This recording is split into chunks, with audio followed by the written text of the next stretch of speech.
नमस्ते दोस्तों, मैं हूं शोभित और आज के वीडियो का बहुत लोग बहुत टाइम से इंतज़ार कर रहे थे और कमेंट सेक्शन बिल्कुल भरा पड़ा हुआ था इस वीडियो से, इस डिमांड से कि सर एक्चुअली आप हमें बताइए कि 11th क्लास से कितने टॉपिक आते हैं, 12th क्लास से कितने टॉपिक आते हैं, सिलेबस में कौन से ऐसे टॉपिक्स हैं जो इंपॉर्टेंट है, इनको पढ़ने की स्ट्रैटेजी कैसे बनाया जाए, गूगल कैलेंडर कैसे बनाया जाए, इन सारी चीज़ों के ऊपर बहुत सारे डाउट्स थे। तो आज हम सबसे पहले ये डिस्कस करेंगे कि 11th क्लास से कौन से टॉपिक आते हैं और 12th क्लास से कौन से टॉपिक आते हैं। तो देखो यार, IMUCT पेपर पैटर्न में बहुत सारे सब्जेक्ट्स हैं जिसमें से 3 मेनली मैंने यहाँ पे सेलेक्ट किए हुए हैं, physics, chemistry and maths. English और एप्टीट्यूड पे भी डेफिनेटली बातें करेंगे, ऐसा नहीं कि हम उनको छोड़ देंगे, उस पर भी बात करेंगे, बिल्कुल ऐसी ही रिसर्च करेंगे, बट उसके लिए हमें कम से कम 4-5 दिन और लगेंगे, हम एक एक करके एक एक चीज़ लाएंगे। तो आज हम बात करने वाले हैं मैथ्स पे। लेकिन हाँ, कुछ भी शुरू करने से पहले बहुत इंपॉर्टेंट इन्फॉर्मेशन ये है कि इस वीडियो को एंड तक देखना, तो ये वीडियो आपके लिए यूज़फुल है। अगर आपको एंड तक नहीं देखना है तो मेरे ख्याल से इस वीडियो को यहीं बंद कर दो, क्यों? आप अपना टाइम बचा पाओगे। लेकिन अगर आप अपना टाइम इन्वेस्ट करना चाहते हो तो इस वीडियो को एंड तक देखना, क्योंकि मैं पहले ये बताऊंगा कि कौन से ऐसे टॉपिक्स हैं जिनसे सबसे ज़्यादा क्वेश्चन आते हैं। दूसरी बात मैं ये बताऊंगा कि इन सारे टॉपिक्स को पढ़ने का, रिवाइज करने का क्या स्ट्रेटेजी है, कहाँ से इनकी प्रैक्टिस की जाए, कैसे क्या किया जाए, सब कुछ मैं बताने वाला हूँ, इसलिए बिल्कुल लास्ट तक इसको देखना, ठीक है। सो गाइस, सबसे पहले आज हम बात करने वाले हैं मैथमेटिक्स की। मैथमेटिक्स जैसा कि आपको स्क्रीन पे दिखाई पड़ रहा है, मैंने इसको दो उसमें डिवीजन में कर दिया है, क्लास 11th और दूसरा क्लास 12th। क्लास 11th को मैं डिवाइड करता हूँ ऐसे टोटल टॉप 5 टॉपिक के फॉर्म में। तो हमारे पास पहले आ रहा है एलजेब्रा। एलजेब्रा में मैंने 8 पार्ट्स किए हैं। 8 पार्ट्स में एक एक करके देखते हैं हम लोग क्या क्या आने वाला है। तो सबसे पहले आता है sequence and series. Sequence and series से एक्चुअली, अच्छा पहले तो ये बता दो ये सब आ कहाँ से रहा है। ये जो लास्ट टाइम पेपर हुआ था ना यार, लास्ट ईयर फेब में, मैंने बताया था ना एक प्रॉक्टर्ड बेस एग्जाम हुआ था लास्ट ईयर फेब में, ये एक वो वाला पेपर है, ठीक है।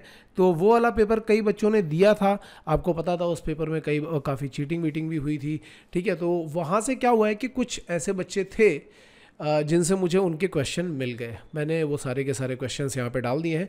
अच्छा, अगर आपको ये देखना होगा कि ये कौन से क्वेश्चन है, तो मेमोरी बेस्ड क्वेश्चन जो है, जो कुछ लोगों को याद थे या कुछ लोगों ने स्क्रीनशॉट लिए होंगे या जो भी कुछ किया होगा, तो कुछ मेमोरी बेस्ड क्वेश्चन मेरे पास आ गए थे, जिसके ऊपर मैं ऑलरेडी एक वीडियो बना चुका हूँ। आप ऊपर जाओगे तो आई बटन में आपको वीडियो मिल जाएगा। तो सीक्वेंस एंड सीरीज से एक्चुअली 2 क्वेश्चन आए थे और दोनों ही एपी से थे। एपी की जो प्रॉपर्टीज़ होती हैं, एक क्वेश्चन उससे था, दूसरा एपी के सम से रिलेटेड था। यानी कि अगर एरिथमेटिक प्रोग्रेशन पढ़ेंगे तो उससे 2 क्वेश्चन हमें मिल गए थे। जनरली इतने क्वेश्चन हमें मिलते हैं, ये एक जनरल फॉर्मेट है। आपको इससे ये पता चल जाएगा कि कौन सा टॉपिक इंपॉर्टेंट है, कौन सा नहीं है, किसको छोड़ना है, किसको नहीं छोड़ना है। कॉम्प्लेक्स नंबर से भी 2 क्वेश्चन थे। रियल पार्ट, इमेजिनरी पार्ट वाला जो होता है, इससे भी 2 क्वेश्चन थे और कॉम्प्लेक्स नंबर के क्वेश्चन थोड़े बड़े थे। क्वाड्रेटिक इक्वेशन से 3 क्वेश्चन आए थे। 3 मतलब अगर देखा जाए तो सबसे इंपॉर्टेंट टॉपिक यही है, और 3 में से 2 काफ़ी इजी थे। Sum of root, product of root पे थे, वैल्यू सब्स्टिट्यूशन पे थे, लेकिन एक क्वेश्चन अच्छा था, उसको आप चाहो तो फंक्शन से भी रिलेट कर सकते हो। वंस अगेन, अगर आपको ये वाला पेपर देखना हो तो मैंने ऊपर आई बटन में बताया हुआ है, वहाँ पे जाकर के आप देख सकते हो इसको। बाइनोमियल थ्योरम से 2 क्वेश्चन आए थे और दोनों ही बहुत सिंपल क्वेश्चन थे, बहुत ही ज़्यादा सिंपल। वैल्यू सब्स्टिट्यूशन वाला क्वेश्चन था और एक बाइनोमियल कोफिशिएंट के सम वाला क्वेश्चन था, जो कि दोनों ही वैल्यू सब्स्टिट्यूशंस हो जाते हैं। बहुत आसान क्वेश्चन थे दोनों। परम्यूटेशन एंड कॉम्बिनेशन से सिर्फ एक ही क्वेश्चन आया था। तो ये एक ऐसा टॉपिक है जिसको मैं लेसर इंपॉर्टेंट मान सकता हूँ, इसको आप छोड़ सकते हो अगर छोड़ना चाहो, क्योंकि टॉपिक बड़ा है, क्वेश्चन एक आया था। प्रोबेबिलिटी से 3 क्वेश्चन थे, तो आप समझ सकते हो कि कितना इंपॉर्टेंट रहा होगा। और ये तीनों क्वेश्चन कोई बहुत बड़े बड़े क्वेश्चन नहीं थे, बिल्कुल सिंपल कंडीशनल प्रोबेबिलिटी का क्वेश्चन या इंडिपेंडेंट इवेंट का क्वेश्चन, जो इस तरीके के क्वेश्चन होते हैं वैसे क्वेश्चन थे, मतलब बिल्कुल फॉर्मूला बेस्ड क्वेश्चन थे। देन मैट्रिक्स एंड डिटर्मिनेंट, देखो मैंने इसको रेड कलर से मार्क कर रखा है, वैसे ही अलजेब्रा का पार्ट है, लेकिन कभी कभी आप देखोगे कुछ बोर्ड्स में ये 12th में पूछा जाता है, या कहीं कहीं ऐसा करते हैं कि कुछ पार्ट 11th में और कुछ 12th में करा देते हैं, बट अलजेब्रा में था, मैंने इसलिए इसको यहाँ इंक्लूड कर लिया है। आप चाहो तो उसको 12th में भी डाल सकते हो।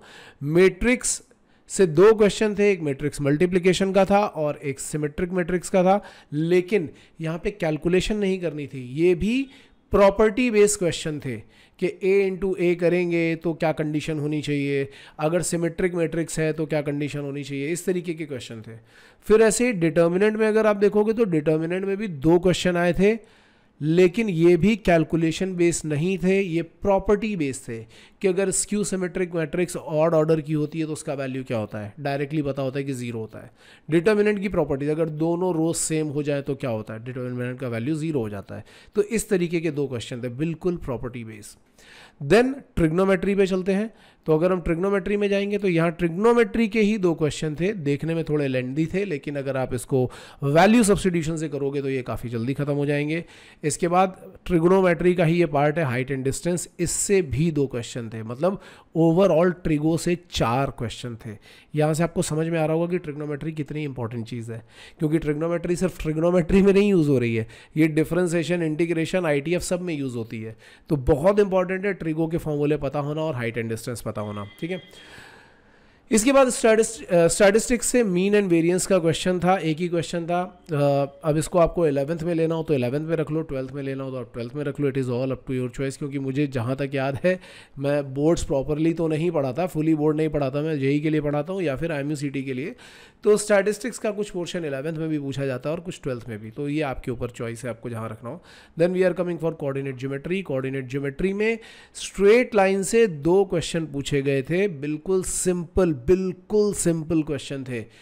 एक फैमिली ऑफ स्ट्रेट लाइन का था और एक ऐसे जो फॉर्म्स होते हैं ना स्ट्रेट लाइन के, कभी कभी हो सकता है angle between the straight line से पूछ लिया जाए, इस तरीके के क्वेश्चन थे।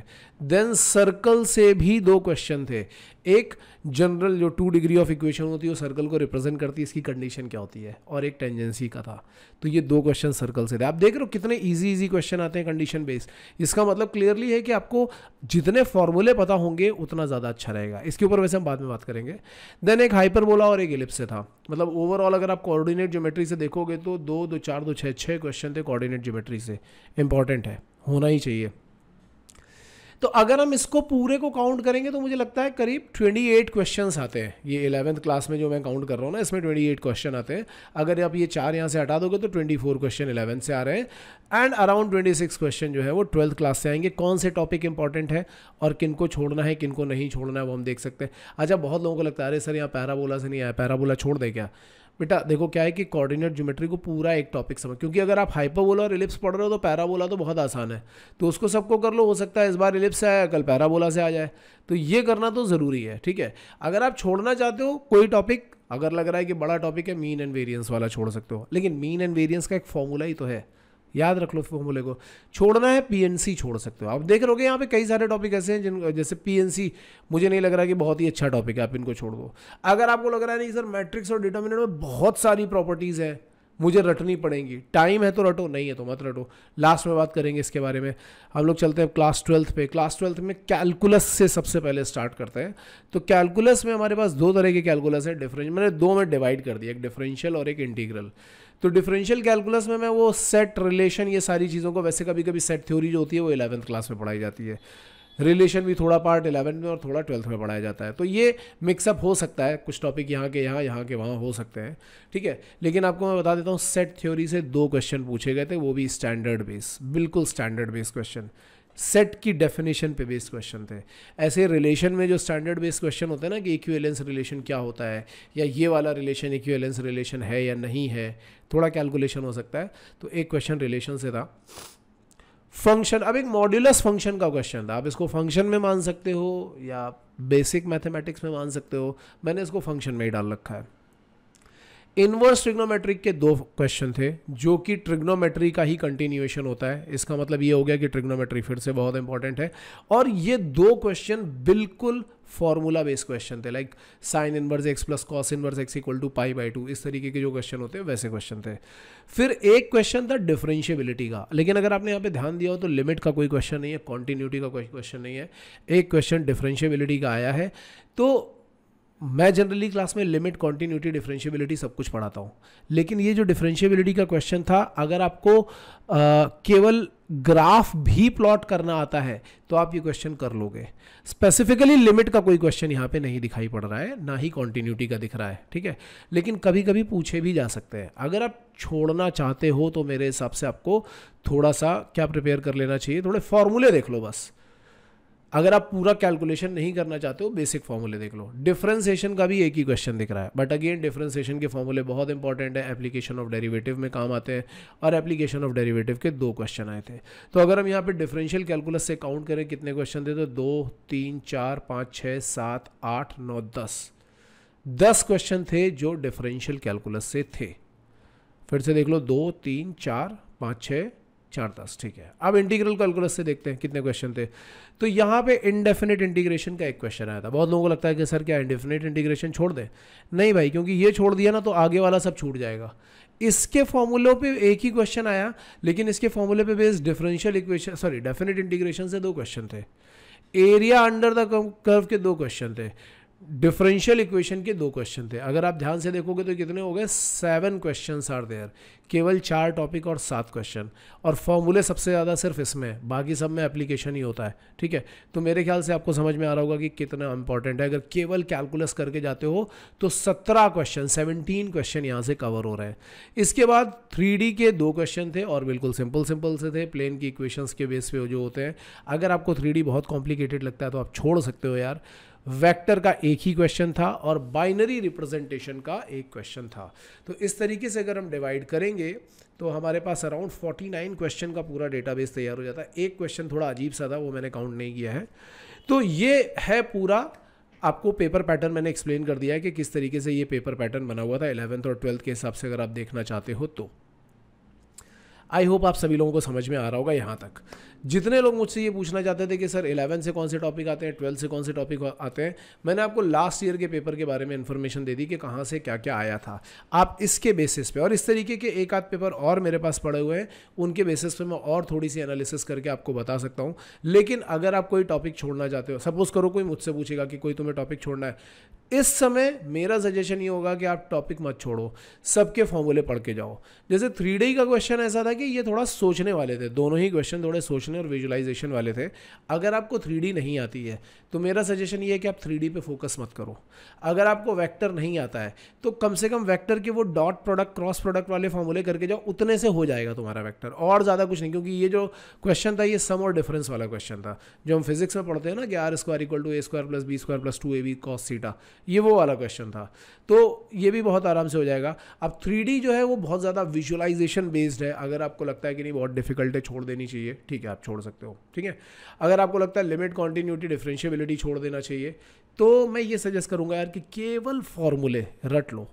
कभी कभी सीधा फॉर्मूला बेस्ड क्वेश्चन आ जाता है, तो आप बहुत डेप्थ में मत घुसो। जो केवल बेसिक फॉर्मूले और स्टैंडर्ड है तो होते हैं ना, जैसे अगर 2 कंटिन्यूअस फंक्शन है तो ऐड करेंगे तो नया फंक्शन कंटिन्यूअस होगा, कौन सा वाला ग्राफ कंटिन्यूअस होता है, कौन सा डिसकंटिन्यूअस होता है, इस तरीके की चीज़ें जो बिल्कुल बेसिक होती हैं वो आप एक बार देख सकते हो, ठीक है। इसके अलावा बाइनरी रिप्रेजेंटेशन अगर आपको छोड़ना है तो आप छोड़ सकते हो। मतलब ये मैं बोल रहा हूँ कि कौन सी चीज़ें छोड़ सकते हो, लेकिन मेरा सजेशन फिर से यही रहेगा कि अभी छोड़ने की ज़रूरत नहीं है, फॉर्मूले तो सबके ही पढ़ लो। लेकिन सपोज करो कि आपके पास 10-15 दिन बचे, 20 दिन बचे और आप छोड़ना चाहते हो, तो मेरे हिसाब से स्टैटिस्टिक्स छोड़ सकते हो, PNC छोड़ सकते हो, ठीक है, बाइनरी ऑपरेशन छोड़ सकते हो, 3D छोड़ सकते हो, वेक्टर के बहुत ज़्यादा फॉर्मूले लग रहे हैं तो वो छोड़ सकते हो, लेकिन बाकी सारी चीज़ें कवर अप कर लो। बहुत इंपॉर्टेंट अगर मुझे पूछोगे, जो बहुत इंपॉर्टेंट चीज़ है वो है ट्रिगो, क्योंकि ट्रिगो से अगर आप ध्यान से देखो 2 क्वेश्चन यहाँ, 2 क्वेश्चन यहाँ और ITF के 2 क्वेश्चन, मतलब टोटल 6 क्वेश्चन ट्रिगो से आ गए।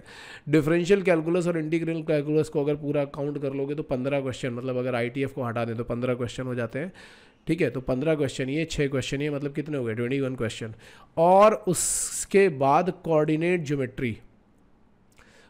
ज्योमेट्री में आपको कितने क्लियरली क्वेश्चन दिख रहे हैं? 5 टॉपिक हैं और 5 टॉपिक पे 6 क्वेश्चन दिख रहे हैं, ठीक है। तो ये कितना हो गया? 26 + 6 32 क्वेश्चन। एल्जेब्रा पे काफ़ी क्वेश्चन है, 2, 2, 4, 2, 3, 7, 2, 9, 10, 13, 14, 15, 16, 17 क्वेश्चन केवल एल्जेब्रा पे है। सो आई होप आपको समझ में आ रहा होगा कि ये चीज़ें कैसे प्रिपेयर करनी है आपको, ठीक है। अब बात ये आती है कि सर ये तो हो गया बाइफर्केशन। इनकी प्रिपरेशन कैसे करें? तो देखो, इनकी प्रिपरेशन करना कोई बहुत बड़ी बात नहीं यार। अगर आप अभी से अपना गूगल कैलेंडर बनाते हो, अगर अभी से गूगल कैलेंडर बनाते हो, ध्यान से सुनना, अभी भी आपके पास मोर देन 60 डेज बचे हुए हैं। आप क्या करो, ये जो जितने भी टॉपिक आपको दिख रहे हैं, अगर हम लोग इनको काउंट करते हैं तो कितने टॉपिक आएंगे? 1 2 3 4 5 6 7 8 9 10 11 12 13 14 15 16 एंड इसके नीचे आते हैं तो 17 18 19 20 21 22 23 24 25 26 27 प्लस 3 30 टॉपिक्स हैं। 30 टॉपिक्स हैं। 2 दिन का टाइम एक टॉपिक पे लगाओ, मतलब एक दिन हम केवल उसको पढ़ेंगे, उस टॉपिक को ढंग से पढ़ेंगे, मतलब 2 घंटे का टाइम लगाएंगे, उसको ढंग से पढ़ेंगे और पढ़ के उसके फॉर्मूला नोट्स बनाते जाएंगे डेली बेसिस पे। समझना इस बात को, एक दिन पढ़ना है, 2 घंटे में वो टॉपिक पूरा का पूरा पढ़ना है, दूसरे दिन उसके कुछ क्वेश्चन ट्राई करने हैं, फॉर्मूला बुक लेकिन डेली बना करके जाना है। तो जब आप डेली फॉर्मूला बुक बनाते जाओगे, अच्छा एक तो काम हो गया कि हम डेली पढ़ रहे हैं और फॉर्मूला बुक बना रहे हैं, एक दूसरा काम होगा जिसमें हम फॉर्मूला बुक रिवाइज करेंगे, ठीक है। जैसे अगर आप गूगल कैलेंडर पे जाना चाहोगे तो गूगल कैलेंडर की एक खास बात ये होती है, जैसे मेरे पास होना चाहिए यहाँ पे, तो अगर गूगल कैलेंडर आप ऑन करते हो, कोई सपोज करो कि कोई एक नया कैलेंडर आप क्रिएट कर रहे हो, सपोज आई एम क्रिएटिंग, अच्छा यहाँ पे इवेंट एंड टास्क वाला है, ठीक है। मतलब आप यहाँ पे देखो ना, आप यहाँ पे क्या करो कि एक टाइम फिक्स कर दो, टुडेज टॉपिक्स रिवीजन, या कोई भी एक चीज़ फिक्स, जैसे ये रात में रिवीजन का टाइम है 9 से 11 का, तो मैंने क्या किया, यहाँ पे 9 से 11 का रिवीजन फिक्स कर दिया,